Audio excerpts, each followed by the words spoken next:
alô, você, né? Alô, você tá na área, você tá na área, alô, você, né? Estudando para o aulão do Rio, né? Você joga duro, né? Felipe Monteiro, olha o Felipe Tenório aí, joga duro demais. Perceba bem, né? Tava sumido? Sumi ontem, voltei hoje. Perceba que a live anterior ficou sem título, né? E a gente tratou lá da lei 13.257. Jogamos duro, né? Jogo duro. Alô, você. É isso aí, né? Alô, você. Convida os amigos, convida os amigos. Convida os amigos. Legal. Bacana. Tá jogando duro. Perceba bem, né? Perceba bem. Perceba bem. Bacana, tranquilo. Vamos jogar duro. Eu venho falando aqui, a gente trabalhou na questão do intercrimes, foi isso? Intercrimes e perceba. E quando eu tratei do intercrimes, eu falei lá da fronteira entre os atos executórios e os atos preparatórios, não é isso? E aí eu falei que ali a gente aplica a teoria lógico-formal, objetivo-formal, não é isso? Veja que os atos executórios, né, eles se diferenciam aí dos atos preparatórios quando da execução do verbo do tipo, né? Então, quando eu começo a executar o verbo do tipo, eu tenho aí os atos executórios. Legal? Bacana? Tranquilo? Tá. Teoria restritiva serve para você diferenciar autor de partícipe, né? Autor de partícipe, outra situação, né? Legal.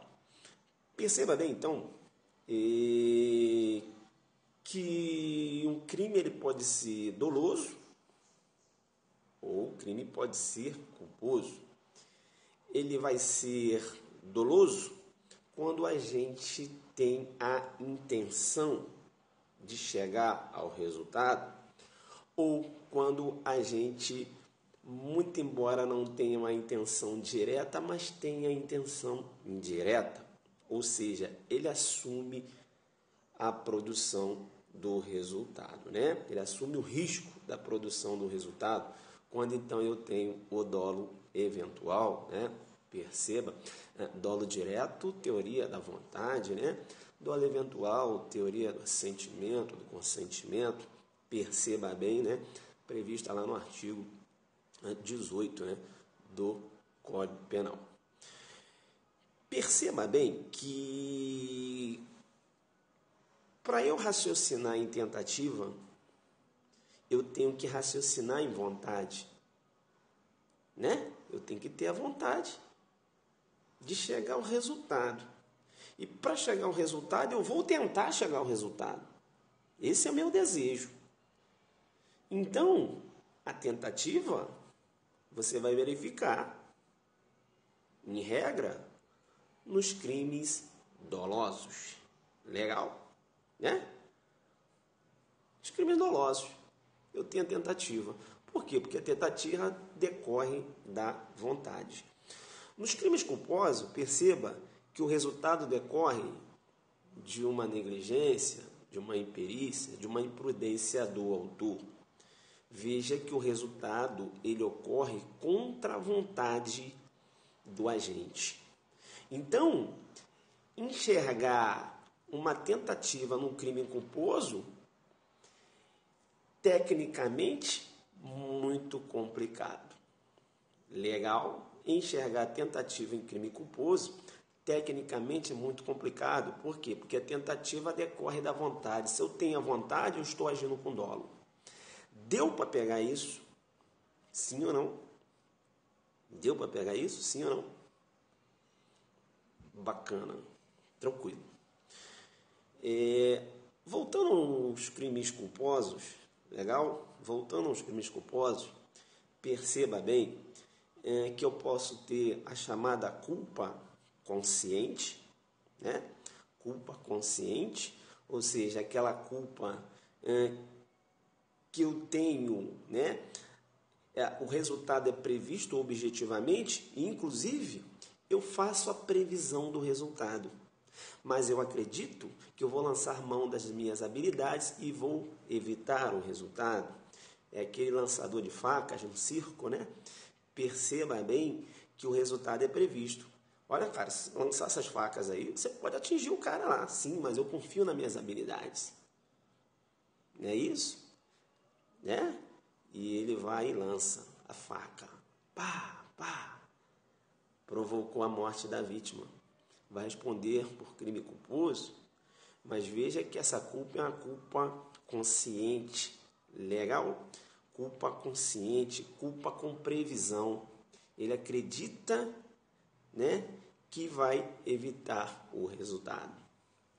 Eu tenho uma outra culpa que eu vou chamar de culpa inconsciente. Na culpa inconsciente, o resultado também ele é previsto. Previsto por quem? Pelo agente? Não. Ele é previsto pelo homem médio. Perceba bem que se o sinal está fechado e o agente avança o sinal, né, é senso comum que pode ocorrer uma batida, pode ocorrer a morte de alguém, beleza? Aí o Tício, ele está conduzindo o ônibus dele. Aí ele olhou o zap. Caramba, quando ele foi olhar o zap, o sinal, o ônibus passou. O ônibus passou, bacana, e acabou provocando a morte de uma vítima. Perceba bem que aí eu tenho a culpa inconsciente. Culpa inconsciente. Por quê? O resultado era objetivamente previsto, mas ele não fez essa previsão. Em momento algum ele falou, olha, eu vou olhar o zap aqui e vou confiar que eu vou conseguir recuperar a direção do ônibus. Ele não pensou. Beleza? Então, perceba que aí eu tenho a culpa inconsciente. Legal? Então, culpa consciente, a diferença entre culpa consciente e culpa inconsciente está na previsibilidade do resultado por parte do agente. Na culpa consciente, né, eu tenho a previsão objetiva, beleza? E o agente, perceba, ele faz essa previsão. Culpa consciente. Ele tanto faz essa previsão que ele acredita que vai evitar um resultado, utilizando-se aí das suas técnicas e suas habilidades. Lá na culpa inconsciente, o resultado é previsto. Previsto como, professor? Não pelo agente, previsto aí pelo homem médio, que se avançar o sinal, pode atropelar alguém. Mas o cara foi olhar no zap, ele nem fez essa previsão e acabou provocando a morte da vítima. Tá? Aí eu tenho a culpa inconsciente. Perceba bem que é importante você fazer a diferença ainda, eu estou desenhando, da culpa consciente para o dolo eventual. Legal? A diferença é tênue.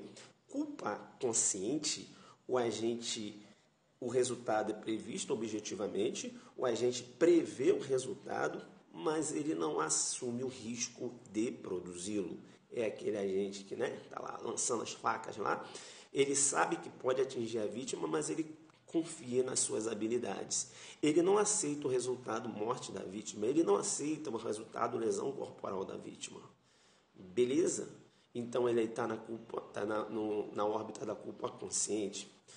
Quando o agente assume o risco de produzir o resultado, legal, ele diz o seguinte, dê no que dê, seja o que for, eu vou continuar praticando a conduta. O resultado, se ocorrer para mim, tanto faz. Não é isso? Veja que aí eu tenho um chamado dolo eventual.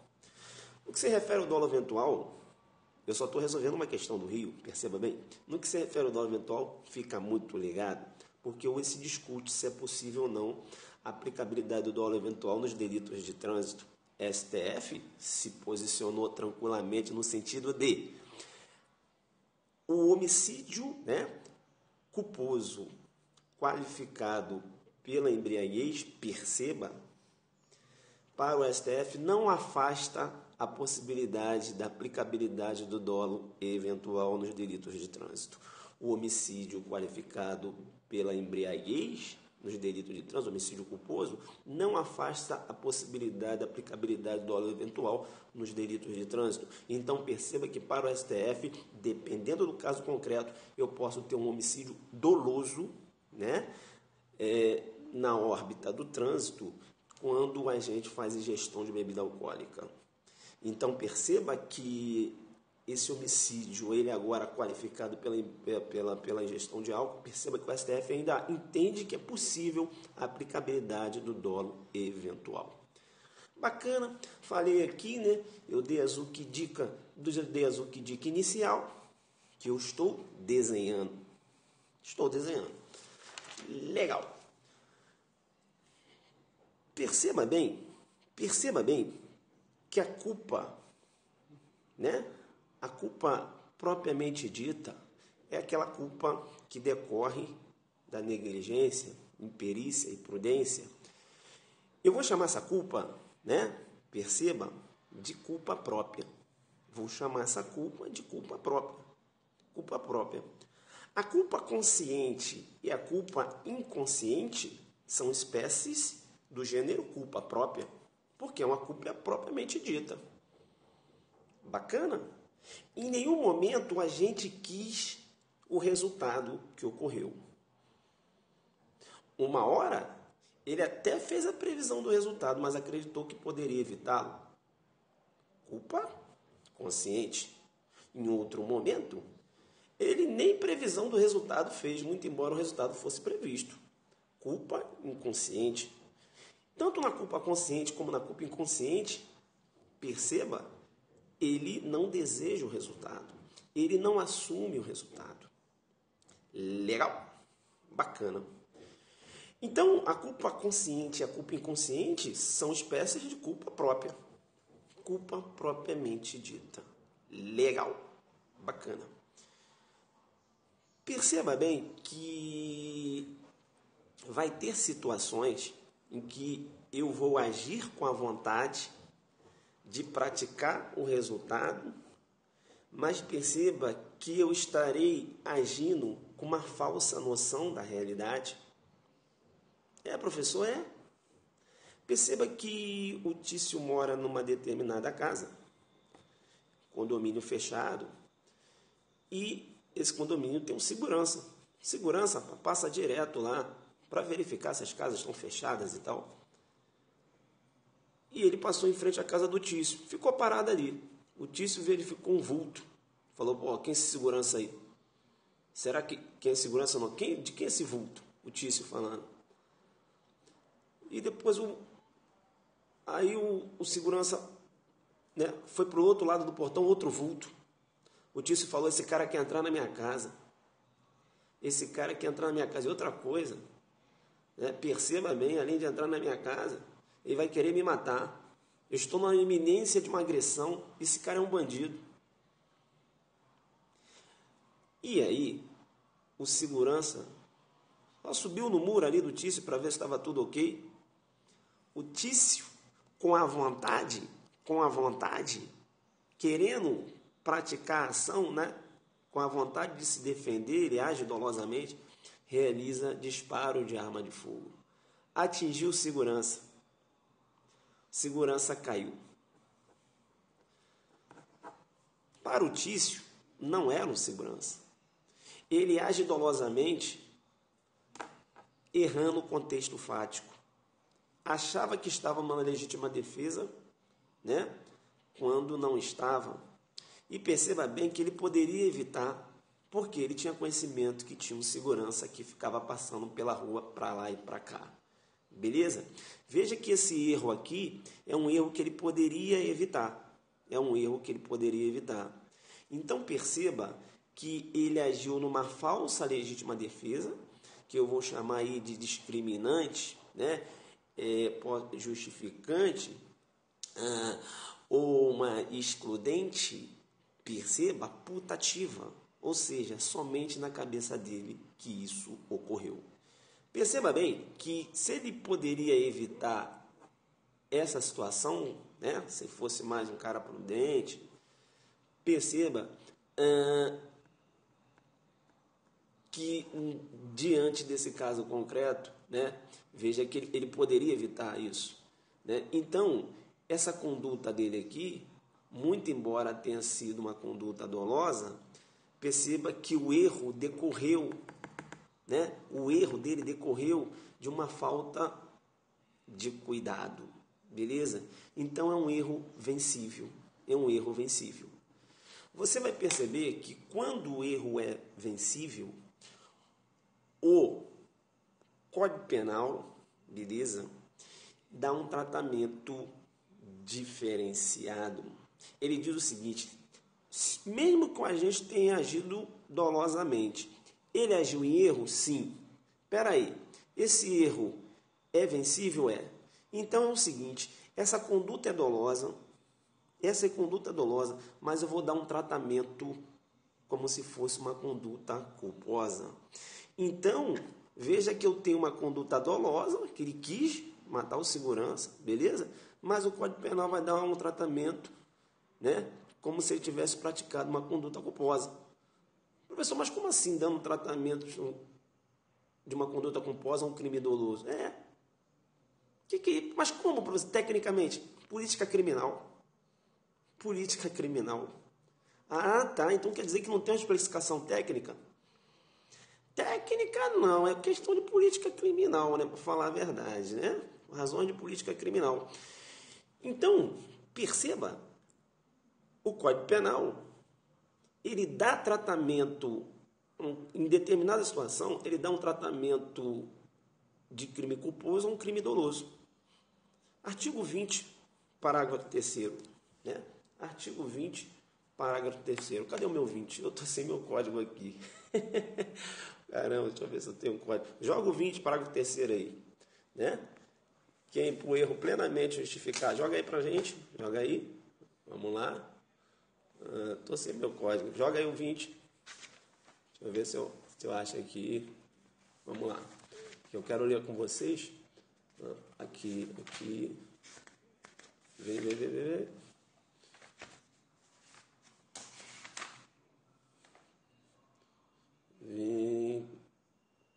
Aqui.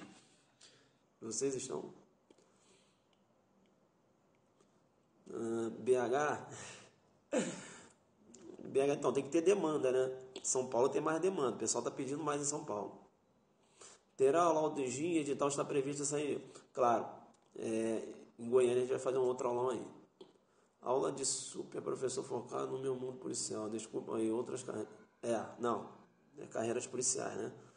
Começou tem muito tempo? Ih, irmão, pega a live, pega a retransmissão, que o jogo foi duro, hein?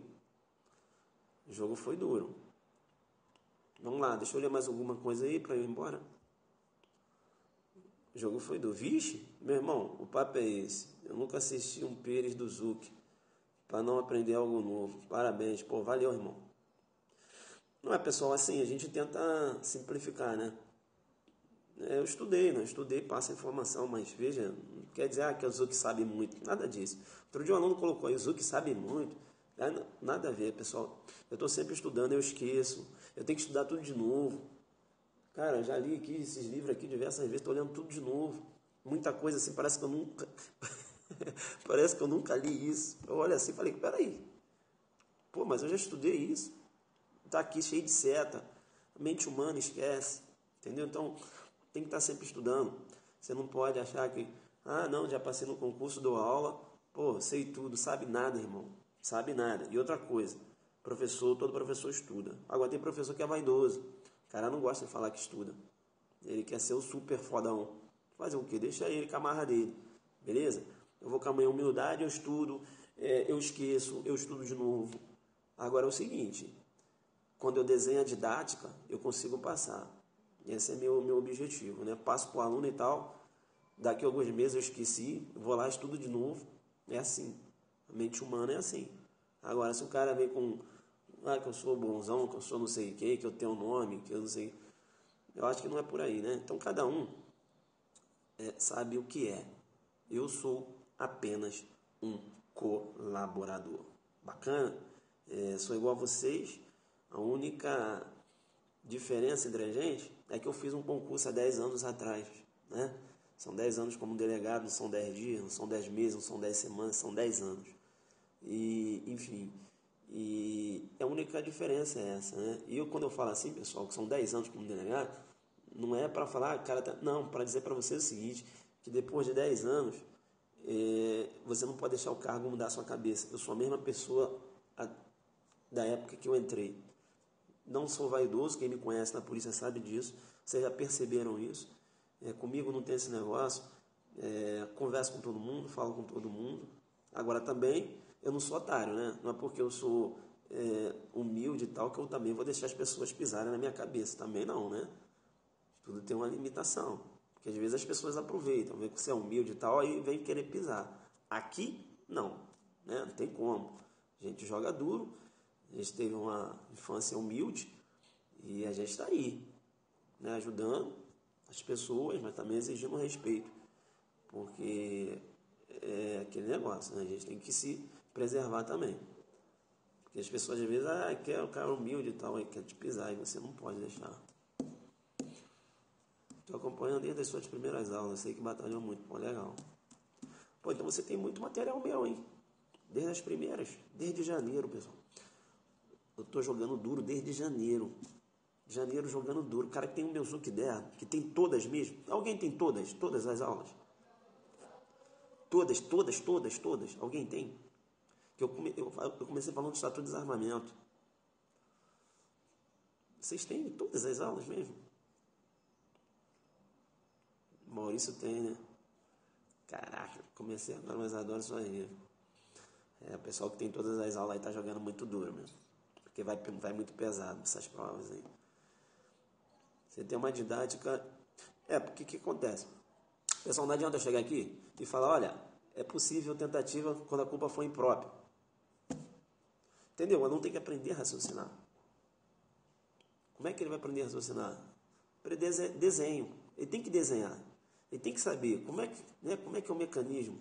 Pô, peraí, tecnicamente, doloso, opa, não é possível tentativa, né? Porque decorre da vontade, teoria da vontade, do dolo.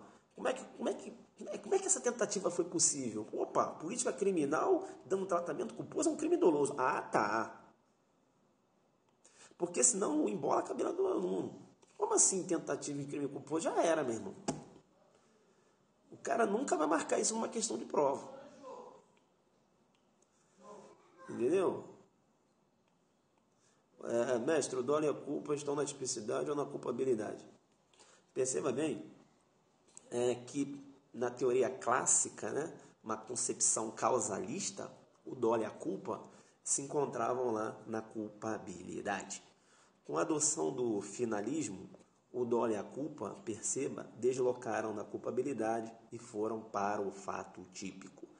Essa questão do dolo e a culpa, esse deslocamento do dolo e a culpa, saindo lá da culpabilidade e se alojando no fato típico, ensejou um nome muito interessante. Perceba bem que quando você tem o dolo e a culpa, né? Quando ocorreu esse deslocamento e o dolo e a culpa foi lá para o fato típico, né? Na concepção finalista, perceba que eles saíram lá da culpabilidade, não saíram? O dolo e a culpa? E aí na culpabilidade lá, perceba que você tem 3 elementos, né? Na culpabilidade, na concepção finalista, você tem potencial conhecimento da licitude do fato, você tem exigibilidade contra adversa, não é isso? E você tem aí também a imputabilidade. Se o dolo e a culpa saíram de lá e ficaram esses 3 elementos, mas o principal dolo e a culpa, né? Que está a conduta, saíram, perceba que a doutrina chama de culpabilidade vazia. O que é a culpabilidade vazia? É a culpabilidade dentro da visão finalista em que o dolo e a culpa não se encontram na culpabilidade. Saíram, ficou vazia. Foi lá para o fato típico. Beleza? É por isso que a gente chama de culpabilidade vazia. Legal? Bacana? Culpabilidade vazia. O dolo e a culpa está no fato típico e saiu da culpabilidade e deixou vazia. Culpabilidade vazia é isso. É a culpabilidade na concepção finalista, onde o dolo e a culpa não se encontram mais. Foram lá para o fato típico. né? Conduta foi lá para o fato típico. Por isso que eu falo, culpabilidade vazia. Eu ia dar essa aula depois, mas só vou dar uma desenhada para vocês. Perceba que agora o dolo e a culpa estando no fato típico, e lá não ficou o potencial conhecimento dele estudo do fato? Não ficou? Porque na teoria causalista, o potencial conhecimento dele estudo do fato, ele estava inserido dentro do dolo. É por isso que na concepção causalista, eu tenho o que a doutrina chama de dolo normativo, dolo colorido, dolo valorado. Quando o dolo e a culpa, né, o dolo e a culpa, né, saíram lá da culpabilidade, foram para o fato típico, veja que o dolo ficou puro, né? Dolo desvalorado, não é isso? Dolo desvalorado, dolo incolor. Perceba bem. Então, quando eu começo a falar de dolo colorido, dolo normativo, dolo valorado, eu tenho que raciocinar com a concepção causalista e não concepção finalista. Eu vou dar se acabar, deixa eu desenhar essa parada, senão vocês vão me embolar aí. Quem já estudou um pouquinho isso? Deu para entender? Quem já estudou um pouquinho? Só quem estudou um pouquinho. Eu vou fazer um desenho disso aí depois. Vocês estão aí ou não? Ah, falou lá o monstro, né? O monstro era nada. Eu não sabia dessa... Tem dolo colorido. É o dolo normativo lá da culpabilidade. Chama dolo colorido. Por quê? Colorido porque não é um dolo puro, é um dolo com potencial conhecimento da estudo do fato. É um dolo maquiado, colorido. É um dolo valorado. Por quê? Porque naquele dolo ali eu tenho que fazer um juízo de valor. É um dolo valorado. Joga aí, não tem não? Joga aí, Zuki Show então. Zuki Show pra gente fechar. Zuki Show, joga aí. Já bota o matador. No Cibernet chama de dolo gay. Dolo gay. Ele chamou de dolo gay. Aí ó, Zuki Show. Vamos lá, vamos lá. Vamos lá, joga duro, joga duro. Joga duro. Alô Rio, 7 de maio, tamo junto. Repete, por favor, o e-mail do Rio, tá? aulãoadelanterio@gmail.com aulãoadelanterio@gmail.com. Manda lá que a gente vai mandar para você. Fábio Barreto, pô, Fabião, pega na retransmissão, irmão. Acabou agora. Valeu, um abraço para você aí. Fábio, já reparei, tá sempre nas minhas transmissões também. Gosta de jogar duro. Beleza? Tá terminando. Ele vai pegar na retransmissão lá, que ele não é bobo. Valeu, Fábio. Um abraço aí, irmão. Deus te abençoe. Vamos lá, então? Saí, devia estar trabalhando e agora é a hora do almoço e foi jogar duro, tá vendo? Tá jogando duro na hora do almoço, já viu a live ali, já... Isso aí é interesse. Interesse, né? Aí o cara... Não, vou almoçar, irmão, almoço você primeiro joga duro, depois tu almoça, se der. Valeu. Tchau. Até mais.